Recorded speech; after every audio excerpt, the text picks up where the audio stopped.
Alright, welcome back. We're going to talk about the yarn over today. Yarn overs are a ton of fun. They're used in lace projects. I use them for buttonholes sometimes. I don't know, I might be one of the few people that do that. And they add a little hole in your project. And that can be very useful depending on what you're making.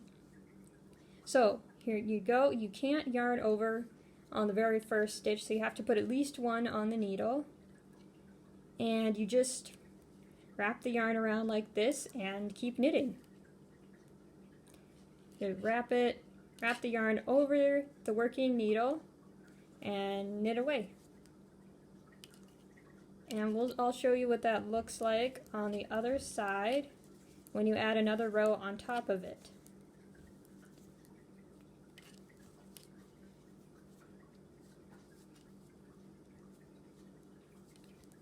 I'm just going to quickly purl this side. Okay, now this is a yarn over right here. I'm just going to treat it like a normal stitch. Purl it. You can either purl or knit. Here's another one. You're just going to treat it like a normal stitch. You can purl it or knit it. There you go. Alright, and so now you can see you kind of have an opening in your work there. You got those two cute little holes. Now it is a type of increase. So I started out with 10 stitches on my needle and now I have 12 because I added those two. So normally if you don't want to increase your stitches but you want to put that hole there, what you would do is do a yarn over, knit two together, or yarn over and then purl two together right afterward or right before, depending on what the pattern calls for.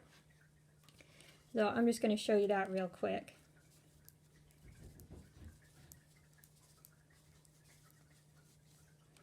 Alright, so I'm going to yarn over and knit these two together.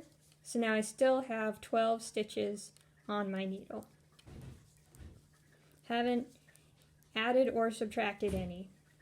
Well, I mean technically we added one and subtracted one. So, it's exactly the same. Alright. And what's it look like on the purl side? Okay, so I'm just going to purl a couple here. Yarn over and just keep purling. It's pretty simple. I think some rows in patterns, especially if you need to run yarn in between the holes, it adds a row where you can do that, like the top of a slipper. So let me show you that. Just gonna finish this row here.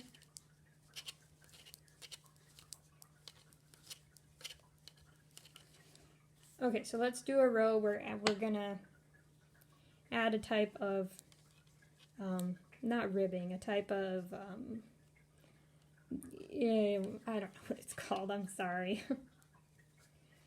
Okay, so yarn over, knit two together, yarn over, knit two together, knit or purl two together, either way, depends on what the pattern calls for.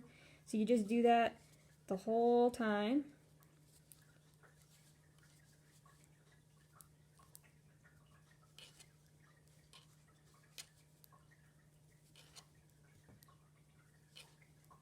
There we go. I had an odd number of stitches, so I was able to knit two together at the end, but if I had an even number, I would knit two together and then just knit the last stitch, or purl, depending on the pattern, knit or purl the last stitch. Okay, and then for this row, I'm just going to purl.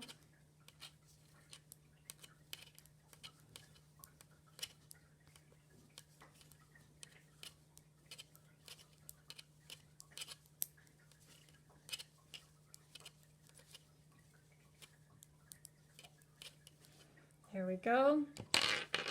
And it adds a row with a lot of holes so that you can run a ribbon through it.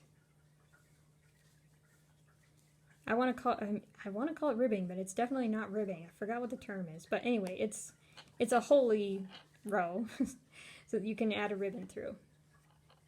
And see this right here? This is what happens when you do it up and down. So you could do it up and down the pattern instead, and then you could run the ribbon through in the middle that way. So it can go this way or that way. And it's a ton of fun. You can do a lot of really cool lacy patterns with it if you're into that type of thing. Personally, lace is not really for me. I find it a little too complicated, but you know, if you love to do that, then go for it. All right, and that's it. Thanks for watching.